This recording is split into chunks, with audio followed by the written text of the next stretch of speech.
In this video, I will show you exactly how to set up ChatGPT Codex so you can begin using its powerful artificial intelligence features right away. Getting started is actually much simpler than you might think, and only requires a few basic steps to get everything running smoothly. First, you need to navigate to the official application store on your device to find and install the app. Once the installation process is complete, go ahead and open the application to begin the initial configuration phase. As soon as the app launches, you will notice that it begins asking you a series of specific questions. These questions are designed to help the system understand your individual preferences and how you intend to use the tools provided.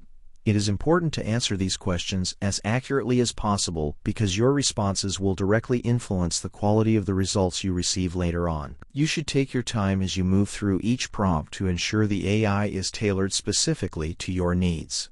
After you have finished answering all the questions, the setup process will be finalized, and you will have full access to the interface.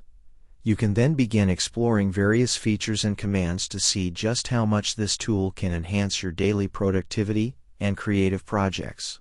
By following these simple instructions, you have successfully integrated a powerful new resource into your digital workflow.